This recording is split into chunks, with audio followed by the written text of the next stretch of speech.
Thank you all for joining us this rainy morning. I'd like to introduce our seminar speaker this week, Buck Trible. He started his career at the University of Georgia and received his PhD at Rockefeller University under Daniel Cronauer. Currently, he is a John Harvard Distinguished Science Fellow at Harvard University, where his lab studies the evolution and development of castes and ants, which I believe is some of the topic that we'll be discussing today. So I will turn it over to Dr. Trible. Cool. Thanks, Matt, for the introduction. And yeah, thanks everybody for attending. This is a little bit odd because I'm talking to a totally silent space. The title of my talk today is The Molecular Basis of Caste Development and Evolution in Ants. And to introduce it, I have this photograph of a worker, two workers, and then this truly massive queen of an army ant species in the genus Doralus. So ant caste development is an example of what's known as post-embryonic development.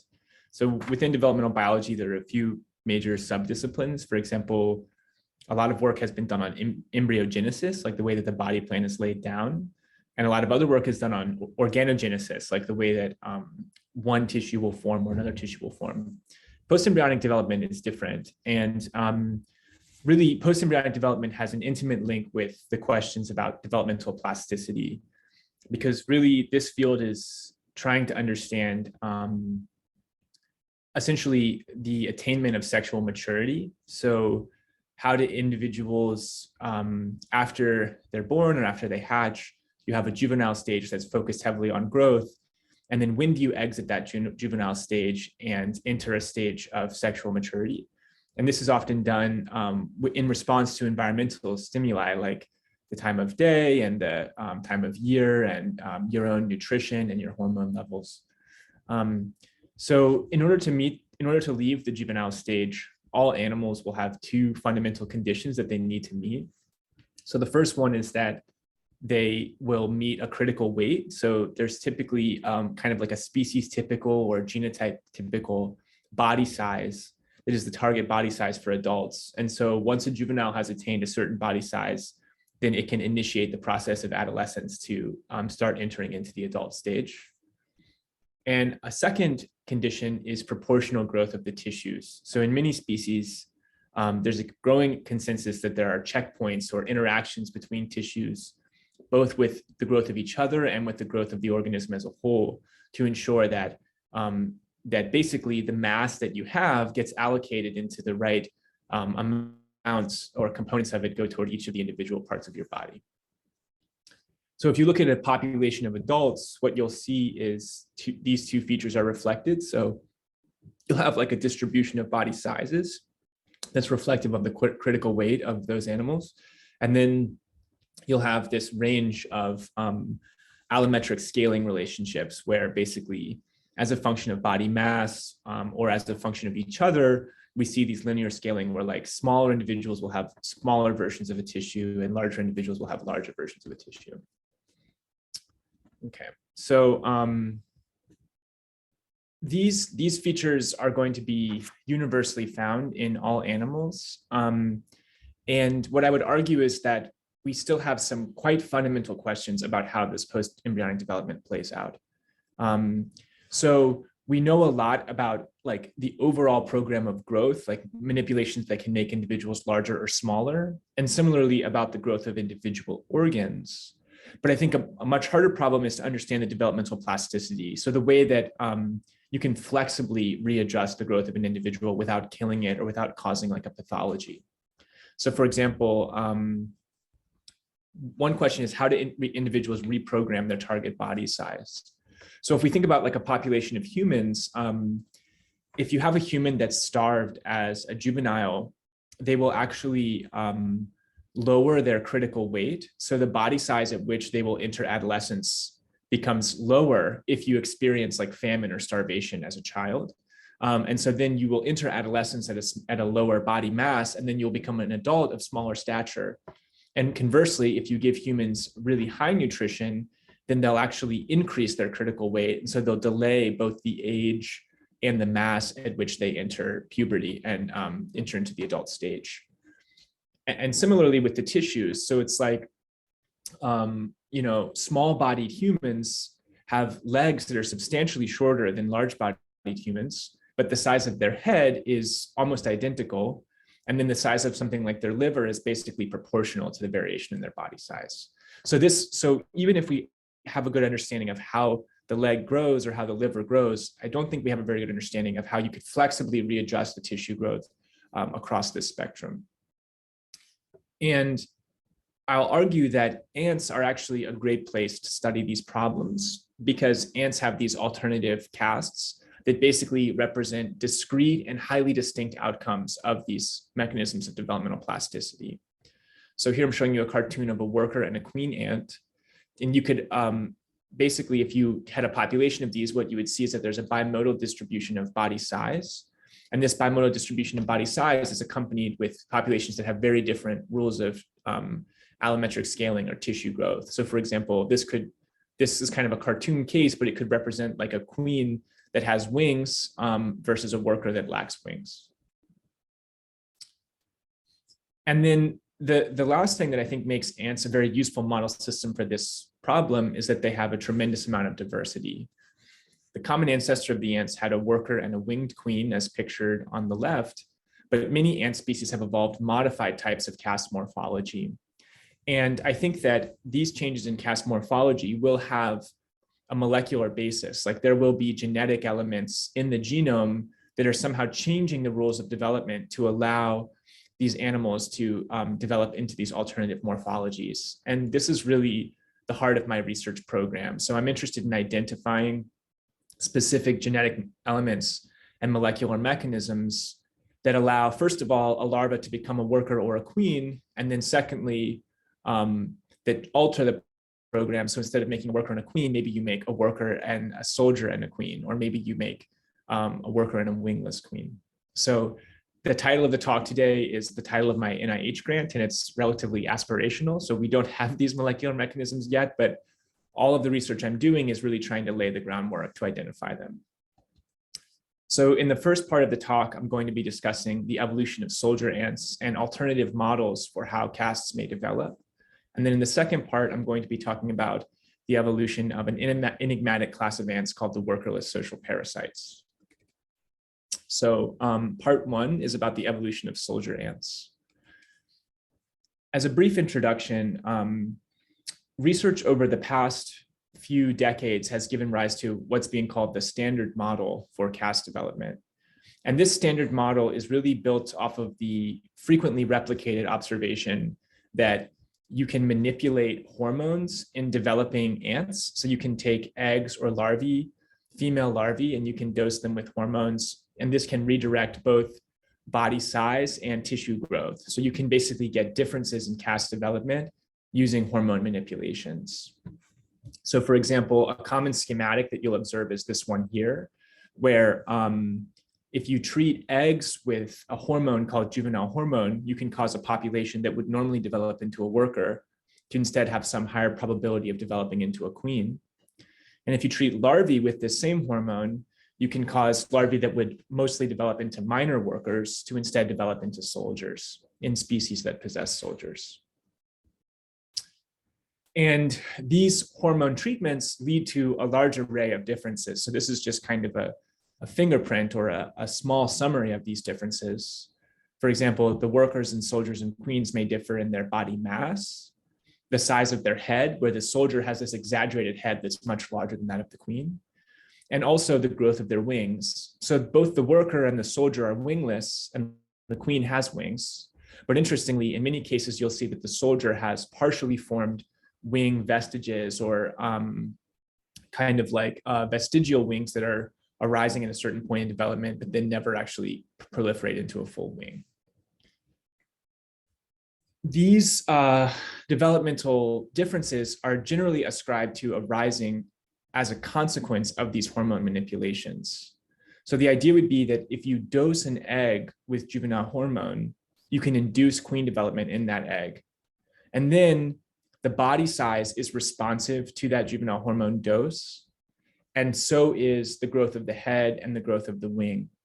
So the idea is that basically the juvenile hormone is shunting you onto a distinct developmental trajectory. And then once you're on this trajectory, you have the entire period of larval development to basically do whatever you want. And so in principle, if caste development really works this way, the expectation is that every morphological trait in every caste is effectively acting as an independent developmental module.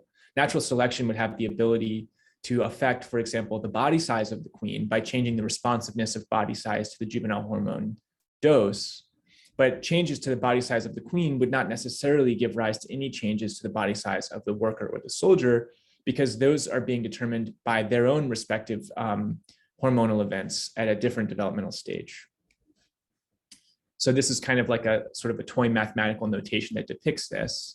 And the key point that I want to drive home here is that the standard model for caste development has a very large number of parameters and very few constraints. So basically the thinking is that you're giving an independent parameter for every trait in every caste, and then you can vary any one of those in order to vary the morphology in any arbitrary way. So this is a very traditional way of thinking about the problem, and it's quite canonical in the field. And when I came into this and started working on it about 5 years ago, I started to build an alternative model that was really trying to emphasize the developmental constraints within the system. So this alternative model was initially inspired by the observation that castes are always different in size within an ant species. So it's a common misconception that soldier ants are larger than queen ants, but to my knowledge, this is in fact never the case. On average, what we see is that within an ant species, the minor workers are small, the soldiers are intermediate, and the queens are large. And furthermore, juvenile hormone, the hormone that's believed to induce these independent developmental trajectories, it's actually a hormone that prevents larvae from exiting the juvenile phase. So it basically blocks metamorphosis into a pupa. And so you could imagine that all that's happening is you're leading to changes in body size, and that these hormonal thresholds, they do exist, but they really exist to induce bimodal distributions of body size, and they don't necessarily have to have any direct role on the growth of the tissues. The reason why this is a useful way of viewing it is because then we can have adult morphology basically act as a form of allometric scaling, or adult morphology can vary as a function of body size. This doesn't mean that body size is causal to morphology, but it means that there could be some molecule or mechanism that's correlated with size that regulates the growth of the tissues. And if you do it this way, what you can get is a single function that describes the growth of each trait in association with size. So this is a reaction norm where we're putting size on the x-axis, and then we could put an arbitrary number of traits on the y-axis. And this model will then be much, much more parsimonious than the traditional model, because you're going to only have one function per trait, as opposed to having one function per trait per caste. So I published a paper in 2017 arguing this view, and then another paper in 2020 trying to refine the idea. And then one of the major experts in the field published a response saying that he doesn't agree with this model, and he thinks that the standard model is still the better way of thinking about the problem, which is to say that castes evolve independently. My interpretation of this is that the standard model is essentially viewing a caste as an open system. It's kind of like once you switch a larva into the developmental program of a distinct caste, now all bets are off, because you can change that developmental program in any arbitrary way. And so there's basically a tremendous amount of flexibility that each caste could attain within a species. In contrast, the view of the reaction norm model is that castes are evolving in a correlated manner. They're basically occupying different positions along a spectrum or along a reaction norm. And if this is true, then really what we're looking at is something more like a closed system, where along this spectrum, we can tweak the growth of tissues one by one. So we could overgrow one tissue or undergrow another tissue, but it's all going to be along this one-dimensional axis. And this is going to produce quite a few trade-offs. So for example, increases in the size of one caste might be accompanied with increases in the size of the neighboring caste, Or we might have trade-offs in resource allocation where one caste can invest its resources toward a certain tissue, and then another caste can invest its resources toward an alternative tissue. So a simple question would then be to ask whether castes can in fact overlap in size. And to do this, I obtained a data set from a collaborator, Scott Powell at George Washington University. So we got data from 73 species of ants in the genus Cephalotes, where we have measurements from workers, soldiers, and queens. And here I'm showing you a representation of the maximal size of each caste in each species. So in this graph, you can't see which points correspond to the same species, but the idea is that we have 73 species depicted here. And then for each species, we're plotting 3 points. One is the maximum size of the worker, the other one's the maximum size of the soldier, and the other one's the maximum size of the queen. What we can see is that there's a lot of variation in total body length across these species. And there's also a lot of variation in head width. So there are many, many cases of queens that are smaller than soldiers or workers when we look across the genus as a whole. In order to ask whether there is also a lot of variation within a particular species, what I did was a simple normalization. So in this graph, you can't see the soldiers anymore because what I'm doing is I'm actually reporting the worker as a fraction of the soldier and the queen as a fraction of the soldier. So I'm asking, what is the total length of the worker? What is the total length of the largest worker relative to the total length of the largest soldier? What is the total length of the largest queen relative to the total length of the largest soldier? And what we can see is that this overlap completely disappears. So within each species, workers are smaller than soldiers and queens are larger. And some eagle-eyed people might have noticed this one exception. So there's one species where the queen is just a few percent less long than the soldier. So there isn't it's not a 100% perfect correlation, but it's very, very strong. And in order to kind of drive this point home, here I'm showing you a permutation test. So now instead of normalizing the worker and the queen to the soldier of their own species, I'm normalizing the worker and the queen to the soldier of some arbitrary species. And what we can see is that the overlap returns. So the point would be that within this data set, there's more than enough variation in the size of the soldier to cause workers, soldiers, and queens to overlap in size. But every time the soldier gets bigger or smaller, the worker and queen also get bigger or smaller in a corresponding way so that there's really no overlap at all. One question that you might ask would be, do these trade-offs arise due to a developmental constraint, or do these trade-offs arise due to the function of the soldier? Maybe the reason why we see this correlated evolution is because it's beneficial for every species to have a soldier that's intermediate in size between a worker and a queen. This is really a hard question to ask, and I would say it's ultimately impossible to know the answer to it. But one data set we could collect to try to address it would be to look at species where they have a soldier, but they have a different function of the soldier. Because we might expect that if the natural history or the ecological function of the soldier is different within the species, then if natural selection is responsible for the fact that soldiers are intermediate, we might expect that species who use their soldiers for different things might have different selection pressure, and so these rules might be broken. Specifically, in Cephalotes, the soldiers are using their heads to plug a hole in a twig and basically prevent the nest from being invaded. And there's 4 different ways that soldiers can use their head to plug the hole. So there's this scale form where there are like these overlapping plates. There's these dome forms where it's more like a tile or a phalanx of shoulder to shoulder individuals. There's a disc form where the head fits cleanly inside the hole. And then there's a dish form where the head acts like a plug or a manhole cover. So in the dish case, the head actually can't fit through the hole. In order to get in and out of the nest, the soldier needs to turn its head sideways. And across the phylogeny, what Scott Powell and collaborators have shown is that there have been many independent transitions between these different types of head morphology. And so the question would be, do changes in head morphology lead to changes in the selection pressure that violate these trade-offs that I showed you earlier? And the answer is that they don't. So this is that same normalization graph as I showed before, but now I'm color coding all of the species by which type of soldier head they have. And what we can see is that workers are always smaller than soldiers and queens are always larger than soldiers. And this is true across all four colors, across all four types of head morphology. Furthermore, in this data set, we can see that in some cases, the size of the head of the queen actually exceeds the size of the head of the soldier. And we see this for all four types. So purple, orange, blue, and red all have cases where this queen head is actually bigger than the soldier head.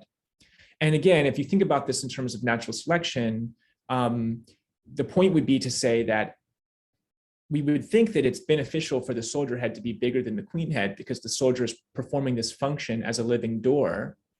But actually, whether the soldier head is bigger than the queen head just depends on the distance between them. So if the queen is much larger than the soldier, it can actually have a head bigger than the soldier does. But if a queen is very close in size to the soldier, then the head will be much smaller than that of the soldier. And to me, what this indicates is that we're not looking at an open system. It's not the case that the development of the queen is decoupled from the development of the other castes.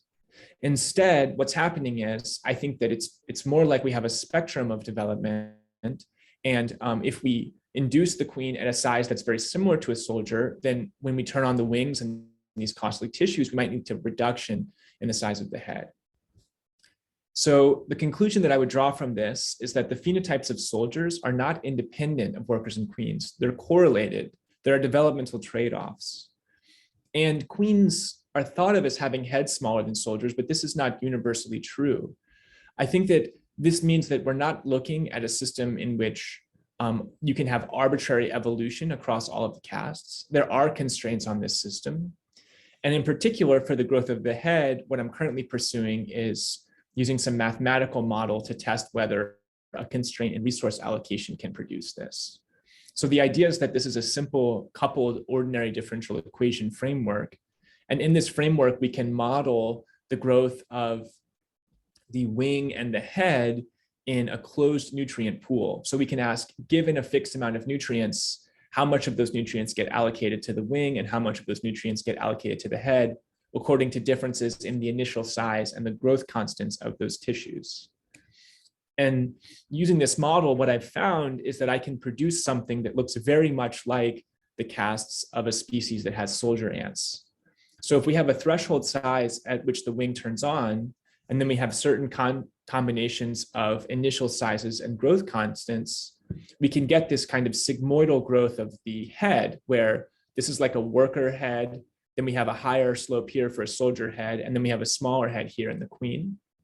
And all of this can be induced simply by having a threshold size at which the wing turns on.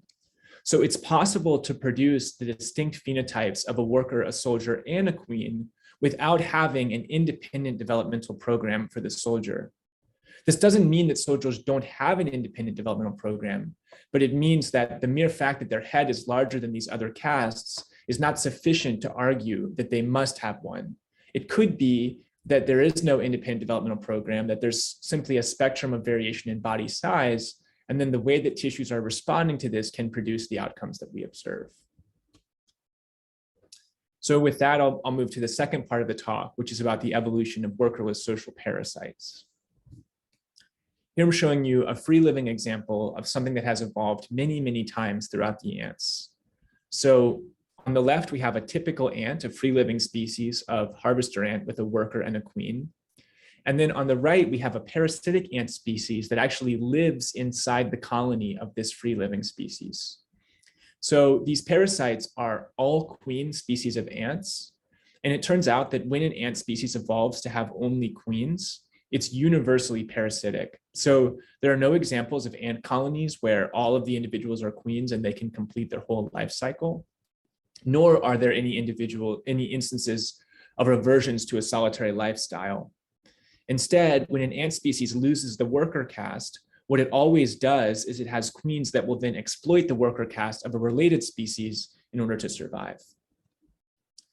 The classical model for the way that this parasitism would evolve is kind of an intuitive framework, which would be that within these free living host species, some of them might have tendencies toward being somewhat parasitic. So we might have facultative cheaters like queens who, instead of founding a nest independently, they infiltrate the nest of another ant and then found a nest.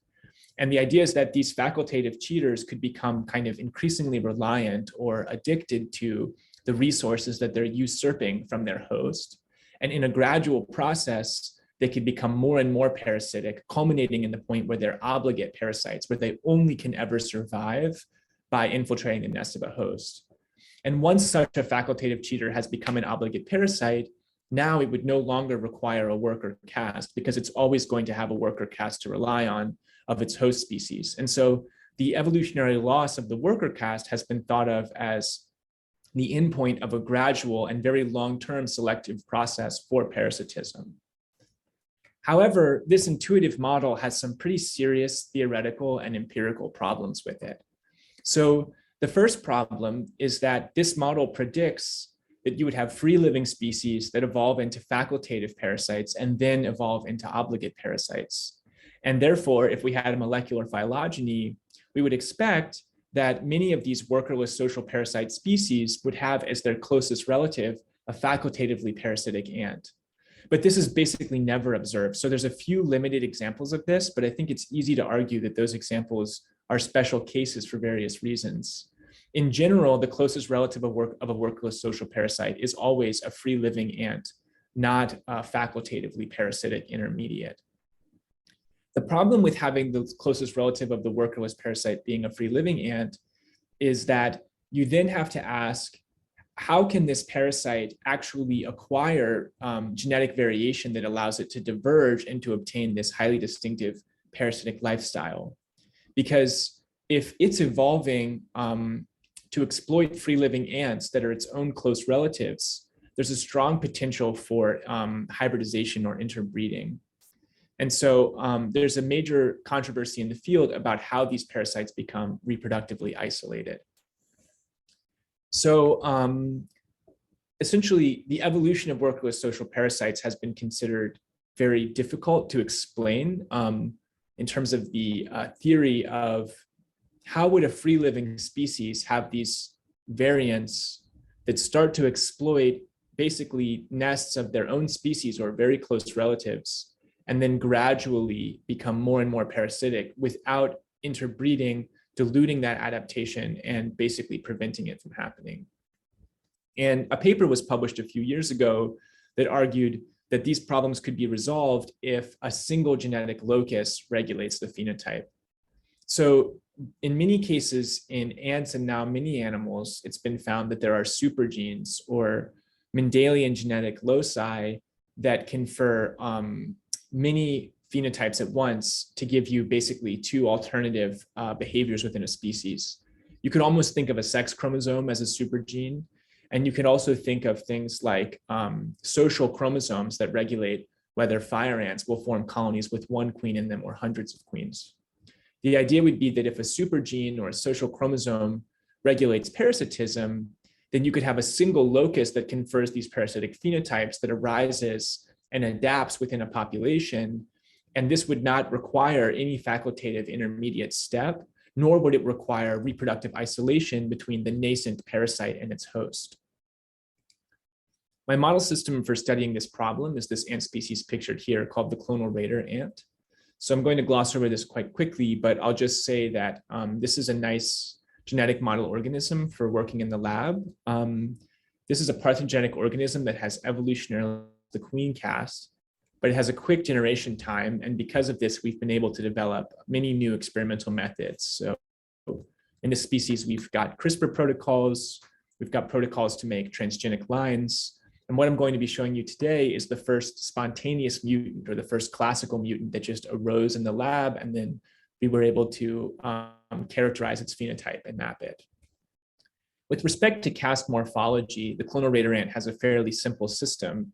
It's a clonal species that lacks fully queen-like adults. So you could picture this as having one mode of small individuals with all fully worker-like development of their traits. However, we do see variation in body size in this species, and this variation in body size is associated with variation in caste morphology. So this is a small individual we would refer to as a worker, and then this individual we would refer to as an intercaste or a worker queen intermediate. She has a larger body size and partially queen-like growth, of the ovaries, the eyes, and the wings. Based on this, we would predict that there are two ways that you could get a true winged queen in this queenless ant species. One way would be to simply induce a population of very large individuals that would be expected to restore the full suite of typical queen morphology. And the other way would be to induce queen-like differentiation of the tissues at worker-like body size. And this is a morphological system that has never been reported previously in any ant species, but this morphological system looks very similar to many of the species of workerless social parasites, most of whom have these parasites are all queen species, and the size of those queens is the same as the size of the workers of their recent ancestor. So here I'm showing you the star of our show. This is an ant pictured here called the queen-like mutant. We discovered these winged ants living inside one of our laboratory stock colonies of the clonal raider ant. I took them out of the colony and bred them, and I found that this is a 100% penetrant genetic trait. So wild types always give rise to wild types, whereas mutants always give rise to mutants. I did some microsatellite genotyping, and I found that the genotype of these ants is the same clonal line as their source colony. So this is really, the implication of this would be that we have a clonal strain, line A, that's clonal, there's no sexual reproduction. And then in the course of clonal evolution, one of the lineages of this strain attained a mutation that induced this alternate phenotype. The question I would like to address then would be, how did we restore queen-like morphology in these ants? Do we get queen-like morphology via an increase in body size, or do we get it via a change to caste differentiation? Here I'm showing you the body length of the wild types and the mutants. And in this graph, I'm reporting two data sets. So the opaque points are a size matched data set where I've normalized it so that the mean and the variance is the same. Whereas the translucent points would basically represent the entire data set. And so what we can see is that the mutants are slightly larger than the wild types on average, but it's very different from what I showed you in the turtle ants before. They're strongly overlapping in body size. And even when we have this size map population where there's no difference in size, we see that the mutants have a longer thorax than wild types, which is reflective of their wing development. They have a greater number of ovarials like queen ants have, and they have more well-developed eyes like queens. So this is a pattern of morphology that's actually never been shown within an ant species before, and it indicates a change to caste differentiation. These are ants that are inducing queen-like features at worker-like body size, which is not something that's never been shown, for example, with the hormone manipulations that are known to be able to induce queen development. Those can induce queen morphology, but they always do so in association with size, which can be viewed as a change to caste determination. I'm a little bit short on time, but I'll just quickly tell you that these mutants also have queen-like behavior. So this is a raiding experiment where wild type ants are given food, and then they conduct these raids to go out and collect the food. And if we set up colonies of mutants, we see that they're much less likely to engage in these raids. And if we set up mixed colonies, we see that the mutants are underrepresented among the ants who are participating in the raid. Oh, sorry, my battery is a little low.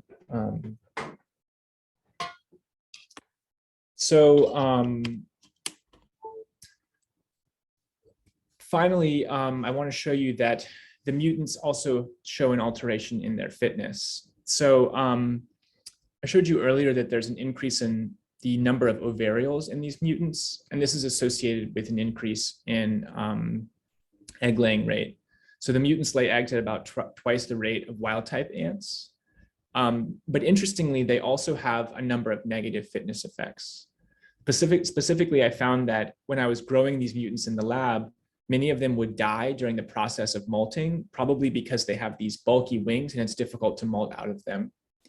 And what I found is that this mortality is a function of the frequency of the mutants in the colony. So if the mutants are quite rare, then they have very high survival. Pretty much all of them will make it to an adult. But once the mutants become more frequent, their survival goes down. And what's interesting about this is that this combination of positive and negative fitness effects has the potential to give rise to frequency-dependent selection, which could allow a nascent mutant like this to emerge within a colony and then to sustain itself for some period of time, allowing it to acquire mutations that might, give it a more fully fledged adaptive syndrome. The major question that we would like to know, of course, is how these mutants arose. And in order to address this, I did whole genome sequencing of single ants. So here I'm showing you a molecular phylogeny of genomes from mutant ants as well as wild types from their same clonal line. And what we can see is that the mutants are phylogenetically nested within this colony pictured here. And this is actually the laboratory colony in which the mutants were discovered.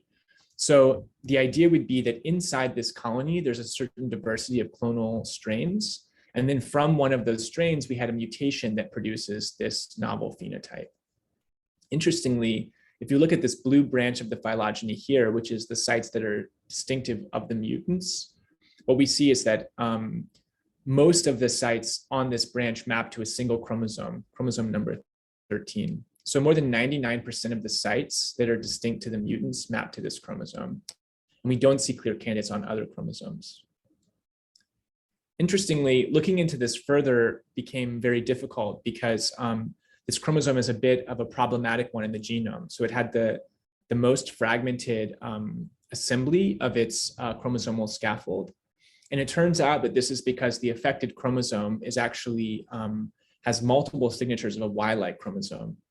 So it has a superficial resemblance to a sex chromosome, which is also seen in the supergene in fire ants and in other species of animals that regulate alternative phenotypes. If we look across the chromosome, what we see is that the mutants do not differ from wild types in sequencing coverage, which implies that they have not lost or deleted a segment of the chromosome. But if we look at their heterozygosity, what we see is that the mutants are heterozygous at the beginning of the chromosome, but then they have this large interval of homozygosity. So the thinking is that what we have is something like a sex chromosome in the genome, like wild type ants could be effectively XY. And then there could have been a mutation, like a meiotic recombination event, that causes a small region to become homozygous. So it's effectively like YY. And then this type of mutation could be responsible for producing the phenotype. This is especially true when you consider that this chromosome has many features that are similar to the social supergenes and sex chromosomes that regulate large-scale phenotypes in other animals, like it has an enrichment in transposable elements. It also has a depletion in the number of genes and an enrichment in inversions and structural variation. So I don't have time to show it, but there are actually a number of promising candidates inside this region. And we think we're starting to have some idea of what kinds of proteins might have been modified by this mutation in order to introduce this alternative phenotype. So the conclusions for this part would be that we have a parasite-like phenotype in these ants that arose via a mutation affecting the mechanism of caste differentiation. This implies that it is possible for a parasite to evolve in a single step. So I'm not necessarily arguing that these mutants themselves are parasites, but instead the point is that a wild-type mother can beget a parasitic offspring with no intermediates. And this may be possible, especially if we're looking at something like a social supergene, a complex genetic element that regulates many things at once. And this single-step model is able to resolve many of the deep debates in the field about how it would evolve. So it's actually, this model is much better at fitting the empirical data than the classical model in which parasites evolve gradually via a facultative cheater intermediate. Furthermore, the mutation is a loss of heterozygosity on a Y-like chromosome. And inside that loss of heterozygosity, we're seeing a number of compelling candidates for caste differentiation, as well as candidates that might be involved in the mechanisms of allometric scaling or the coordination of the growth of tissues with each other and with overall size. And I say that to kind of bring us back to the motivating problem for this talk as a whole, which is that in all animals, mice, flies, and humans, for example, we have variation in body size and we have variation in tissue growth. And in ants, we have this really striking elaboration of this system. And so if we study ant caste, and especially if we study genetic variants that modify the rules of caste development, I think it's very possible that what we're going to end up doing is we're going to be identifying mechanisms of post-embryonic development that don't just apply to ant castes, but that might really apply to hormonal signaling in general. For example, some of the candidate proteins that I identified appear to be capable of binding ecdysone, which is the primary molting hormone in insects. But ecdysone, as well as its receptors, is also the closest analog that insects have to estrogen. And estrogen is very important in the metamorphosis from a tadpole to a frog. And estrogen is also, of course, very important in puberty or the exit of the juvenile stage in humans. So with that, I'll give my acknowledgements. I conducted some of this work with my PhD advisor, Daniel Kronauer, and then most of it I've conducted since I started my lab at Harvard University.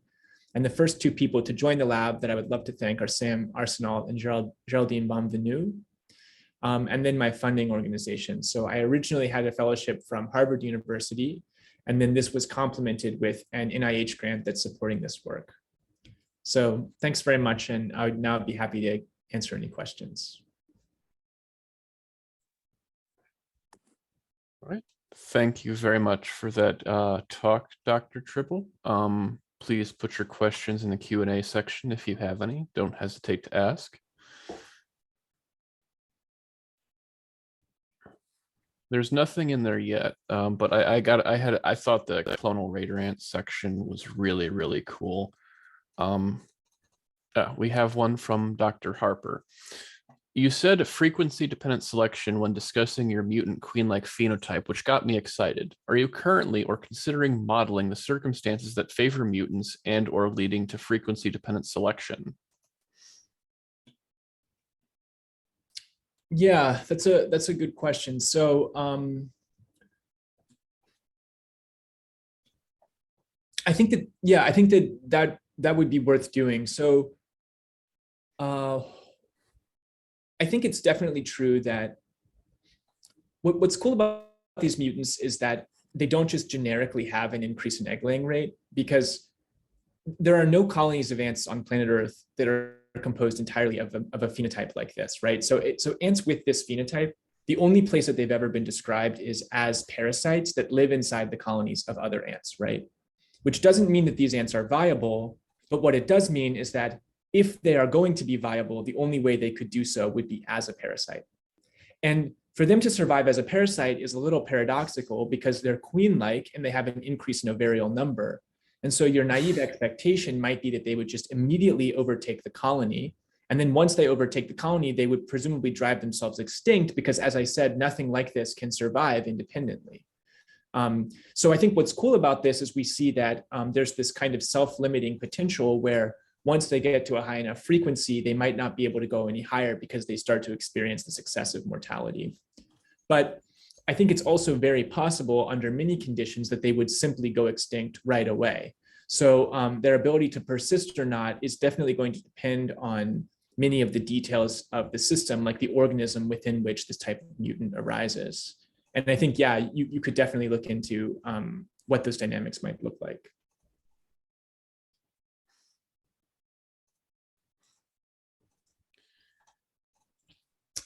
Right. Right. So Brock mentioned the Cape honeybee. So the Cape honeybee is a case where you have worker ants who have evolved the ability to lay diploid eggs via parthenogenesis, right? And these can then spread through colonies and can basically become these really nasty parasites in certain parts of South Africa. So there's a couple things about the Cape honeybee. So the first one is that that mutation is affecting the way that they lay eggs. It's basically causing them to be parthenogenetic. So it's not really a mutation that's directly modulating the mechanism of caste development. Morphologically, these resemble workers. It's just that when they go to lay eggs, they lay diploid eggs that are replicas of themselves. A second point about the Cape honeybee would be that this is actually not an obligate parasite. So the Cape honeybee can form viable colonies with workers and queens. It's just that the workers of the Cape honeybee are also capable of going out of their colony and infecting other colonies and overtaking them. And so this is actually an example where you might imagine that social parasitism is evolving via a facultative intermediate step. And a facultative intermediate step does work for many forms of social parasitism because a workerless social parasite is not the only form of social parasite that's been found in social insects. However, for the workerless social parasites, I think the big issue is how they would evolve, because it's actually very hard to imagine a good model in which a workerless social parasite does evolve via a facultative intermediate. Whereas for other forms of parasites like the Cape honeybee, actually evolving via a facultative intermediate makes good sense.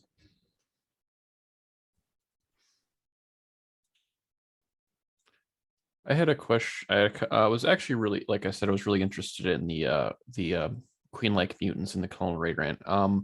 So you showed that they started showing mortality rates starting at about the third when they comprise about 30% of the colony. And I was curious, do you think that might be due to like a lack of nutrition? Because you mentioned that they really don't, you showed that they really don't conduct like foraging raids. So once about 30% of your colony is just sort of not collecting food resources, I thought that might be, it sounds like that could be one of the reasons that these their fitness decreases. But I was curious if you had any thoughts on that. Believe it or not, that's actually not an experiment that I've conducted, although I certainly should. So in this experiment, it's the percentage of queen-like mutants among the pupae. So what I did was I didn't change the variable of the adults in the colony. So all of the adults in the colony are wild types. And what I'm doing is I'm putting in populations of pupae and I'm varying the fraction of those pupae that are mutants versus wild types. And what I'm seeing is that as the fraction of mutant pupae goes up, the survival goes down. But a different question would be to vary the percentage of queen-like mutants in the colony as a whole, so both the pupae and the adults. This is not actually something that I've done yet. Okay, That's very interesting that just the pupae increase would cause that. Well, we think it's because the pupae are they're all eclosing at once. So sort of within a narrow window of a few days, all of the pupae are going to molt from a pupa to an adult.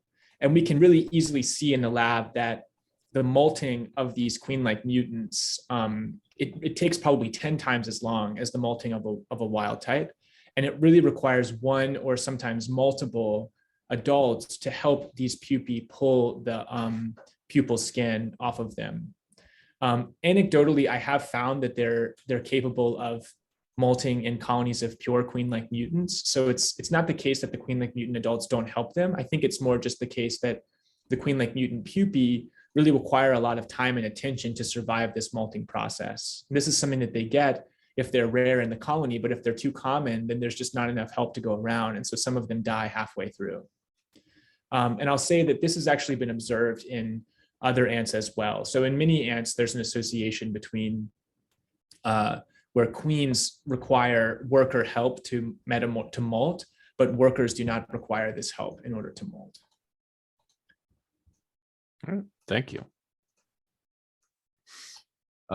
Benjamin Taylor has a question. Where should we place emphasis when defining caste differences? Like, we might say that the capensis parasites aren't truly worker-like based on morphology, but from a gene's eye view, in terms of fitness, they are surely much more like queens than workers. Yeah, well, I mean, I think it's just a question of definitions. So,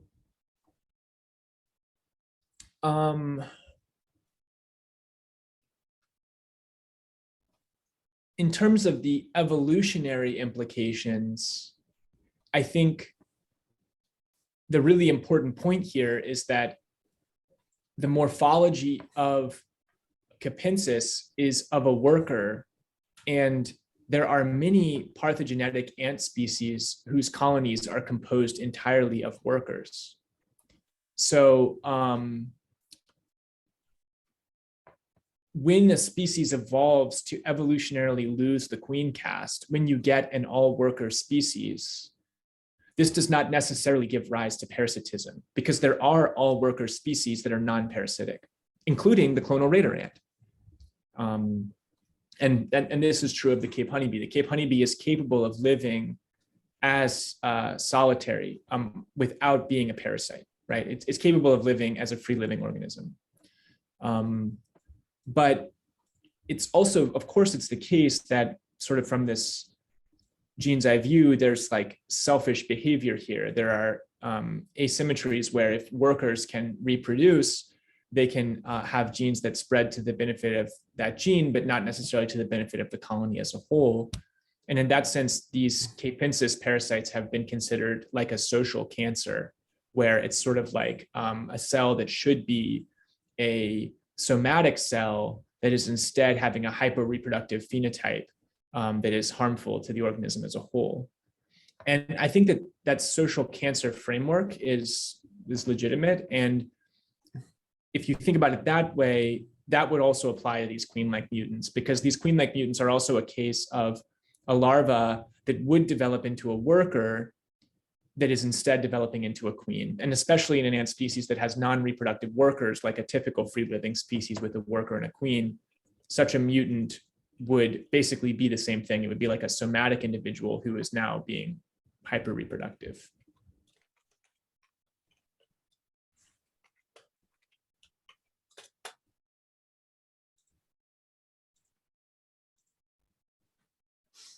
All right. Does anybody have any further questions?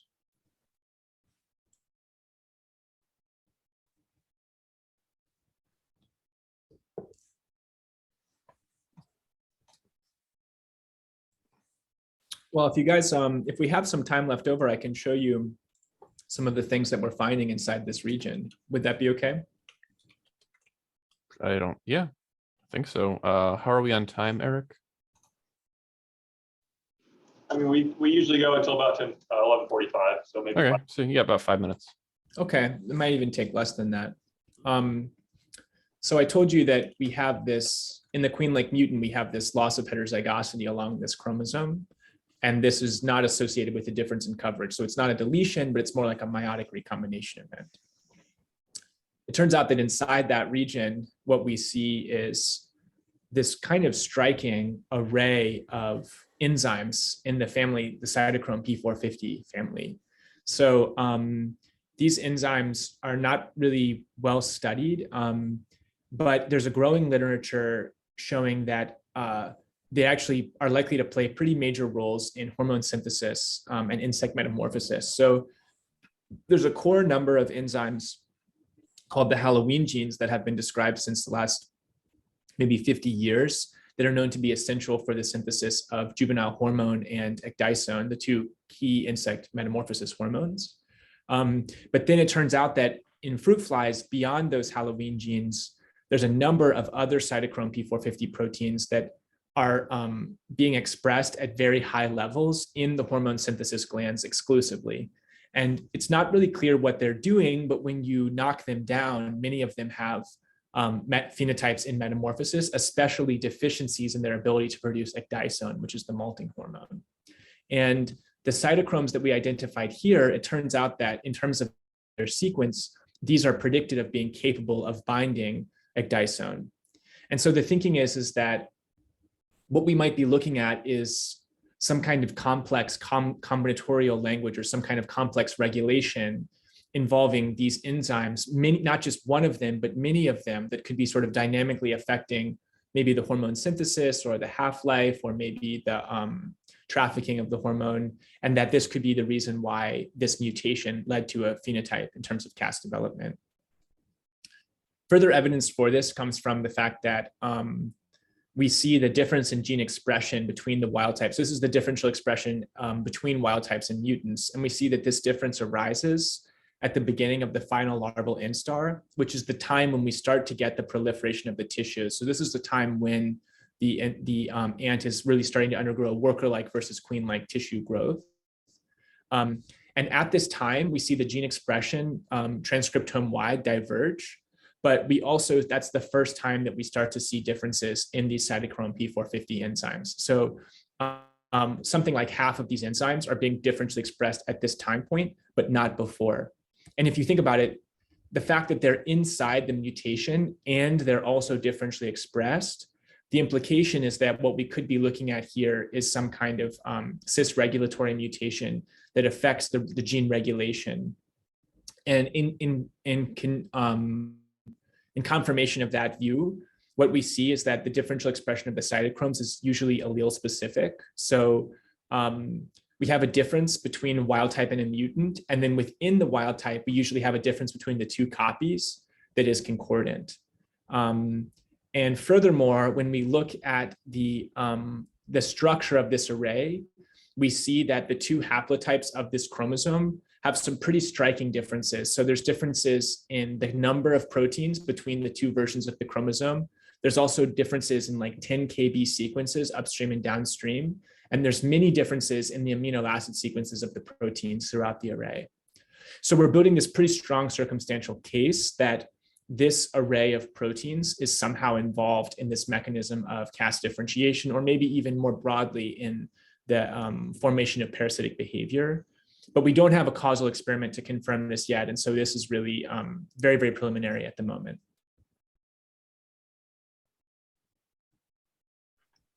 All right. Well, that brings us to our time. So cool. Well, thank you so much. very really much for that wonderful. Yeah, thank you very much for that wonderful presentation. I look forward to talking with you further. Cool. Thanks, everybody. Hope you have a great rest of the day.